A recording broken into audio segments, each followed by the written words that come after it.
It's the Zach Sang Show. Zach Sang Show. You guys, is it hot in the studio? It's It's toasty. Like, tiny bit toasty. look at that hair, though. Can we change but I'm it? like a Can- I poodle. don't That's even the know thing, what- and it's only getting bigger, which is worrying. Yeah, but you want it to get bigger? I don't know. I'm not sure if I like it. Yeah.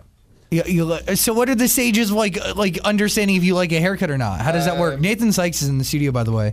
It's super hot. It's quite well, but I think when I leave it to get like this, it just gets. I look like my dog, which is the poodle. But what is leaving it like? Like what? How long does it take you usually to get it ready? Well, clearly not long. Yeah, but I don't know. That could have taken you an hour and a half. Thank you. But no, it took me about 3 minutes. Okay. Start to finish. It was quite a quick moment this morning. Good luck. And something everyone Thanks. wants to know, is your hair naturally curly? Yeah. Oh, perfect. Yeah, I used to straighten Good it to know. when I was in the band. I used to like straighten it out and like really overstyle it or like put a snapback on when I was cool. Snapback. That's a I know. hat. Yeah, Is it? Yeah. I used to straighten my hair too.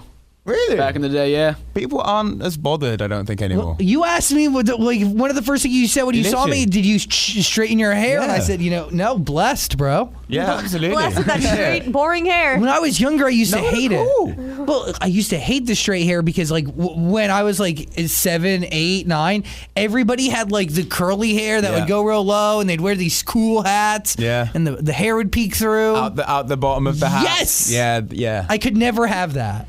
Yeah, see, I had that but couldn't pull it off. Well, Yeah, you didn't have the swag. No. Yeah. No. Did you like? It's good to see you. Thanks for coming back, man. Thank you for having me back. The last time I saw you was super drunk at a Meghan Trainor concert Yeah. at the Greek. And I was like, I'm going to text you. I'll text you. You never texted me. Don't. I was going to bring that up because I feel like Dan would be interested in this. Yeah, What? I'm ready to hear it. yeah, No, we had a good time. I always have every intention of texting you. You're a And liar. no, I do, and I sit there, and I think I actually like. What do you contemplated? Do you write out a text No, and I just didn't. never send I it? think I did and just didn't send it. Wow. I don't know if I oh should my be. god, it's so good to see you. I don't know if I should be like offended or a part of me should be like. No, Like maybe honored that you write out text messages to me and then they never actually get sent. yeah, you know? I always get shy and never send them. Yeah, it's obviously my presence. I think that's why like all my friends have just got fed out with me. They're like, Nathan, Yeah. you never replied to anyone or you never text to anyone, and I'm like, yeah. It makes it hard to have a relationship if you're not going to send a text message. But I'm guilty of really being bad at it. Yeah, that's the thing. I'm really not good, but I kind of follow your well-being anyway. So I'm like, I know that you're good like, through other people. I know that you're fine. As long as you're alive, he's good. There's people that tell me you're fine. I've now so I'm pictured like a briefing that he gets every morning, like the president, right? It's like, here's an update on like like 7 people that you might want to know about. It's human social media. They just sift through everything and pick out the good stuff and present it to you. My mum, my dog, my sister, and you. Yeah, good. That's pretty much it, really. Honored to make the list. You have a new album coming out November 4th. Like, I Yes. feel like the last 2 visits we talk about it, you know? Yeah. And now it's actually happening. And we can actually like talk about it now. Like, Yes. because I hadn't announced anything. No, before, and had you I? came here and you wouldn't say anything. And it's Yeah, called I know, Unfinished sorry about Business, by the way. Yeah. It's out Yes, it November is. 4th. Yeah, or thereabouts. Yeah. What? You're going to change it again? like when things change, like there is going to be a moment where I'm looking around and going, who's releasing that week? If there's some like crazy people releasing, I might change it. But which you got to have a little strategy there. But the thing is, for me, I'm not. Obviously, it's like I'm a very new artist, and I'm still very much building my profile in America. I'm not expecting a number one. Obviously, I'd love to do really well with the album. I'm not expecting crazy things. For me, this is very much me reintroducing myself as an artist and putting this album out there for people to find. Yeah. What inspired the name Unfinished Business? Because it kind of sounds like you're taking a jab at something or someone. I see where you got that from. Unfinished Business. It's all the text messages that he starts to write, but never It's aimed at ultimately ends up sending. The whole album's like just aimed. It's like this is like, like all the songs on there. It's a diss all track like just for Zach. Unfinished Business was actually the first thought I had as a solo artist. We did a call as The Wanted with Scooter and some people from the record label and obviously the band, and we all decided we are taking a break as of now after this last tour from The Wanted. Full stop. Or maybe a comma, maybe not a full stop. Full stops are quite permanent. And quite permanent. Not a period. So and then I was like, I was 20 at the time, and I had the phone on speaker. I was in my kitchen with my mum. I looked at my mum when I put down the phone. I went, "What am I going to do now?" I'm 20, and everyone's going to think I've just retired. Yeah. Or people are going to retire me before I even get a chance of retiring. Because when a band, especially in our position, when a band like that goes, we're taking a break, everyone goes, well, it was nice knowing you. Thank you for coming to the party. And see you probably in the bargain bin sometime soon. So I was like, I'm not ready to quit music. I've been doing this since I was like 5 or 6, and I was like, I'm not ready to stop doing what I love. I go into schools, I talk to music students, and I really try and encourage people to follow their dreams and just embrace their ability and their potential. And I always say, never let anyone or anything get in the way of what you love doing the most. And I was like, I need to listen to my own advice. I was like, I'm 20 years old, and there's something in front of me that's gonna stop me doing what I love for a bit. But I was like, I'm not gonna let that happen. I've got unfinished business. I've got more songs to write. I've got more to show as a vocalist, as an artist, as a songwriter. I was like, I'm gonna express myself like for the first time and see what I'm capable of doing as Nathan Sykes instead of what Nathan from The Wanted is capable of doing. I'm gonna introduce people to Nathan Sykes. And introduce myself to Nathan Sykes as well, because I sat there, I was like, I don't know what this album's going to sound like. It might be terrible. And I mean, that's frightening. Absolutely. There could have been a realization like 2 months in of I'm not as good as I thought I was. But then fortunately you are at the time I was like, oh, this is actually quite good. And then I started writing songs that really I was paying attention to what people's playing on the radio and stuff like that, and I was like, nah, I'm just gonna concentrate on what I want to do and what feels right to me, and if people like it, great, and if people don't like it, at least I can say that I went doing what I love doing, and what I felt was right. How long did it take to do the album altogether? About 2 years to put together. Wow. Yeah, because I started writing straight away. That's crazy. Like when we were on tour, I was going up with ideas straight away. I was like, if this is going to come to an end in May, I think it was, when we had our last show, I was like, I need to hit the ground running. And so I kind of started and got like all the baggage and like the rubbish ideas out the way. So when May, June, July started happening, I was like, right, I know who I am as an artist. I'm ready to go straight into that now. And use those emotions, you know? Yeah, absolutely. Coming off of something real. Do you think that no matter how good the album is, because I was listening to the clips on Instagram and it sounds phenomenal. It's better than the Wanted stuff by a mile. Thank you very But much. do you think there's a lot of people that just won't give you a chance because they're like, this is just Nathan, the kid from The Wanted? I think that's down to me. I think there's a lot of people who won't want to. It's about me making them, and me getting in front of them, and forcing them to give me, not obviously like putting their ear to a speaker.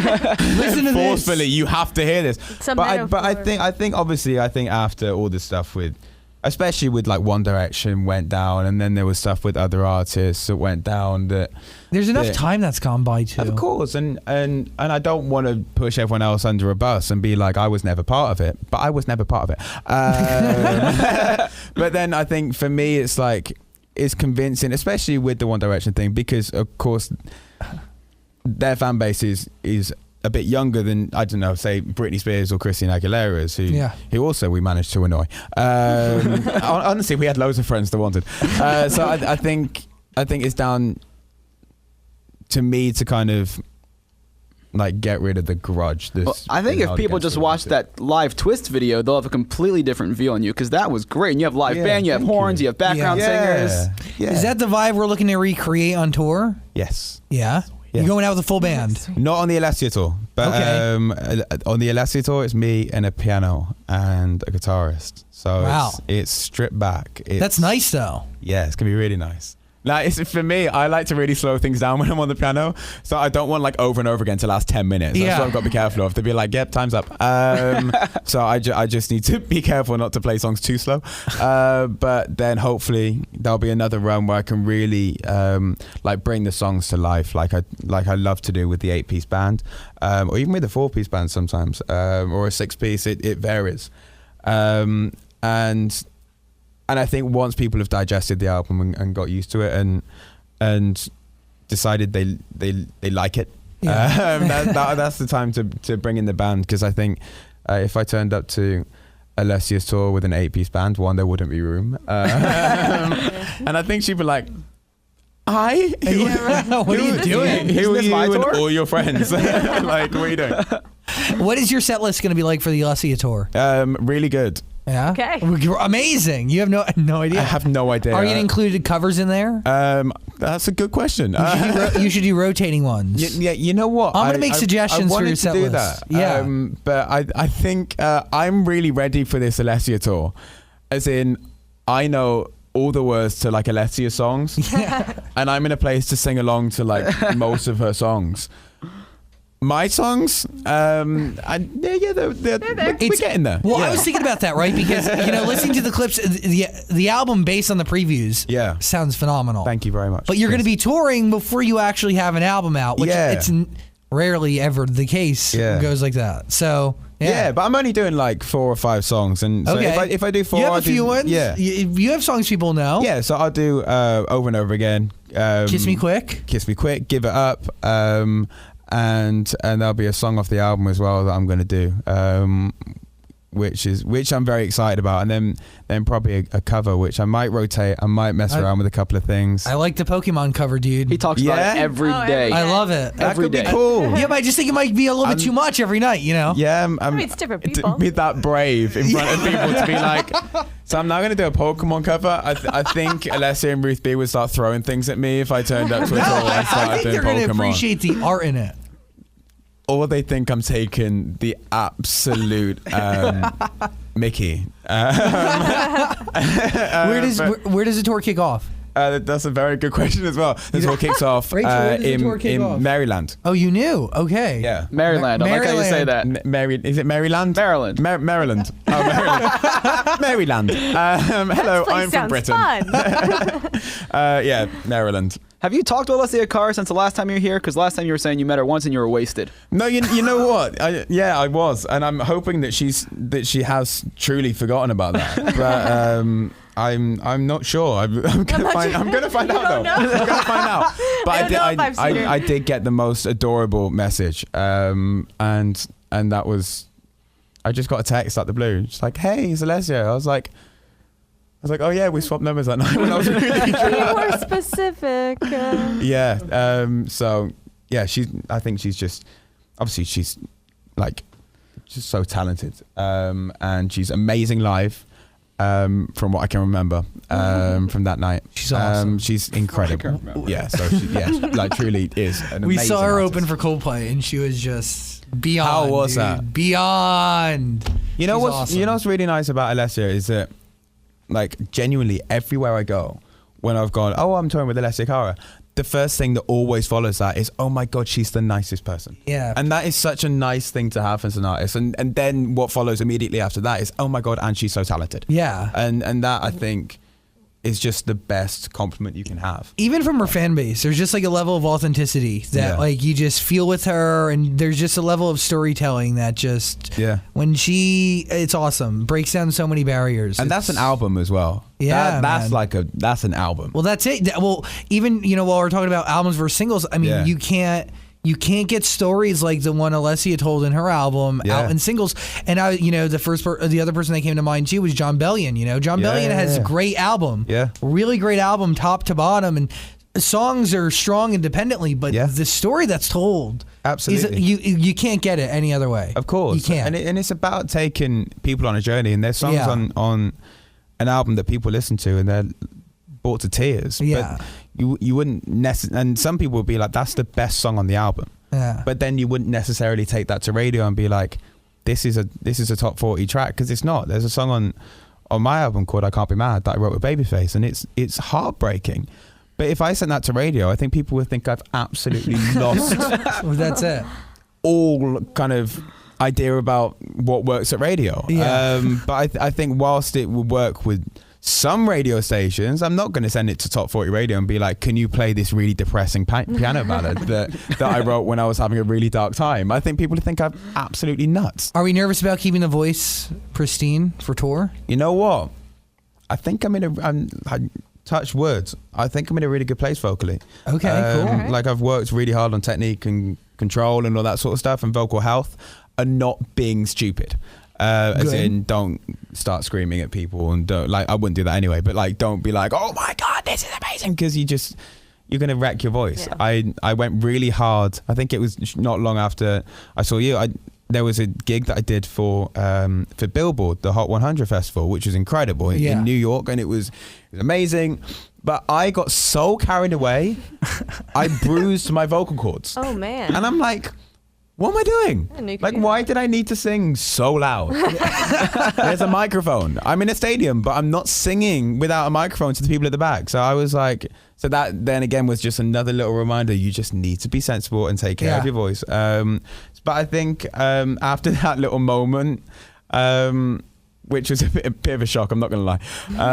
It was just a reminder that you need to just be very sensible. But no, I saw saw all the kind of, I had like a vocal checkup. Specialists. All my larynx are in place and they're healthy and all that sort of stuff, it's a very bizarre experience. You basically pay someone to wrap their hands around your throat for half an hour. It's very bizarre. Wait, what do they do? Yeah, they like put their hands around your throat and then like pull down all your larynx back to where they are, because you sing quite a lot. Your larynx get worked up. So they basically pull them back down. I'm not gonna lie, it's horrifically painful. Is it really? Yeah, it's not pleasant at all. Do they like give you drugs for it or no? No, unfortunately not. Wow. But it's just like, I'm just gonna strangle you for half an hour. It's just like pulling. Interesting. But the guy who I go and see is absolutely incredible. So it's, I mean, he's really funny. So you're trying not to laugh whilst you're being strangled, which is, I mean, some people do pay for that. But Oh man. That's funny. Good Wait, to know. what were we talking about? I don't know. Anyway. What do you think about? Back to the album Unfinished Business. Yes. I was looking some of the track names. You have Freedom. Okay, Yeah. come on. Good things come to those who wait. What Like, you're really sending hints here. about what? Happy about going solo? No, I wrote Good Things Come to Those Who Wait was definitely inspired by the process of going solo. And in the chorus, that's why I'll take my time, take as long as I got, won't pretend to be somebody I'm not. And then it's just a constant reminder just to be yourself. Don't overthink. Don't worry about what everyone else is doing.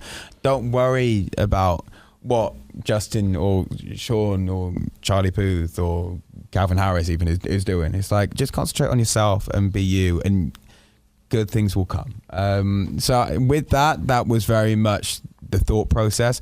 Freedom, not so much. Freedom was just about someone who's so intense and just, they want you, they don't want you, they want you, they don't want you,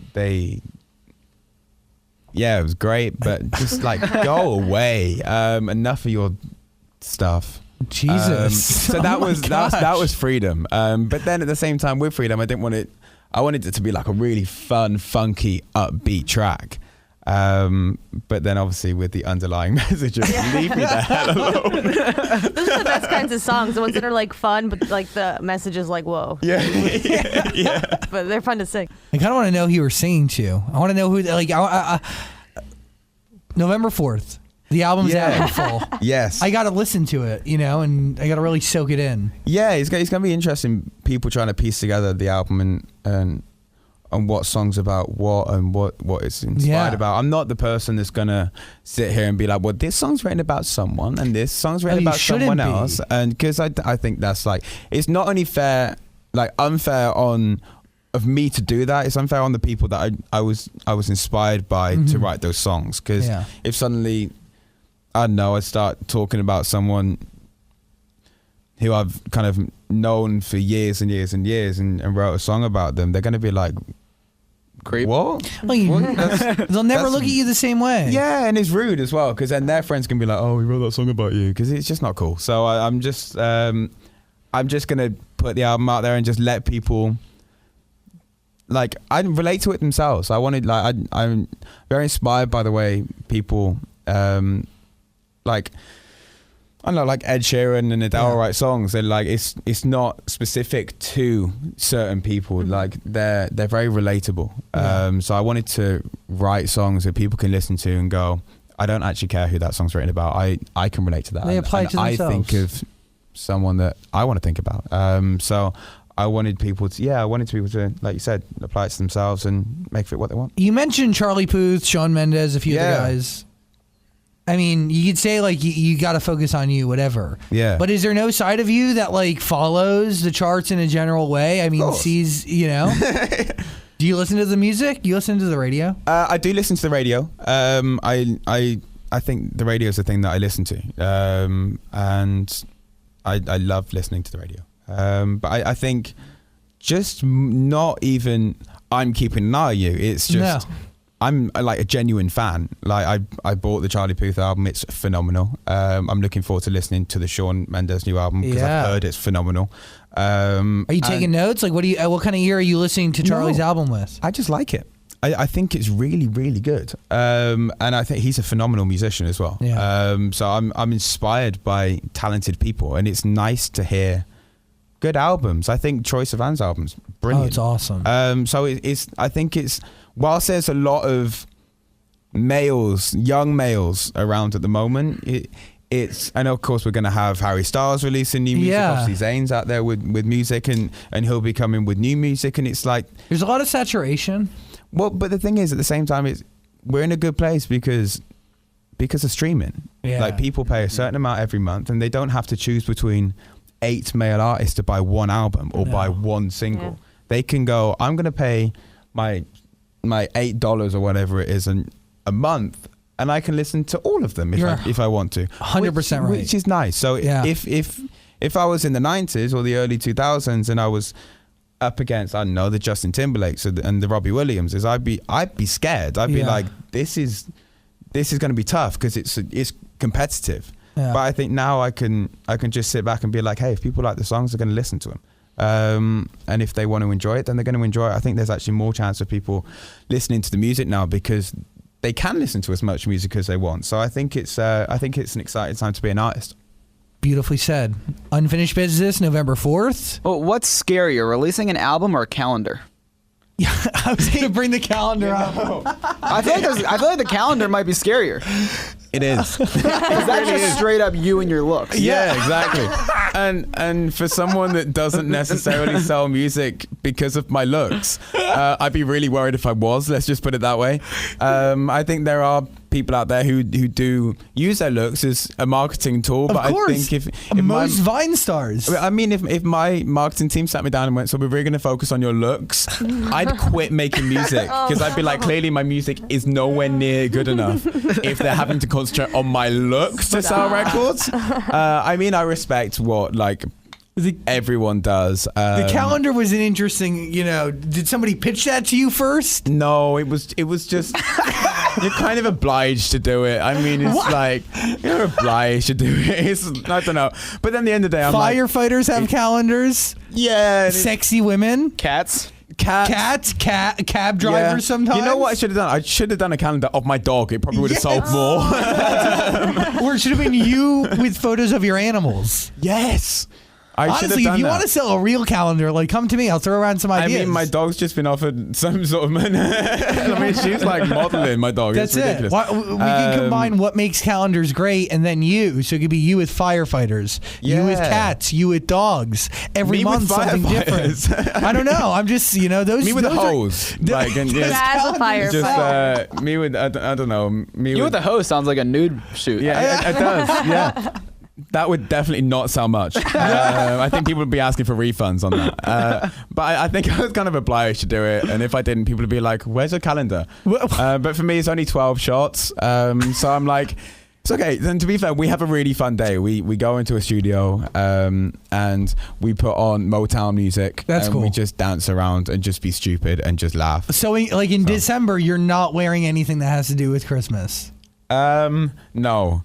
Okay. No, I'm laughing in December, which is which is ironic because mostly in December everyone's stressed. Laugh your way to December. Nathan Speaking of Sykes. December, I saw you were tweeting about Christmas music, and then listening to the little bits of your album. You could probably make a really good Christmas album. You should do that. Yeah. Thank you.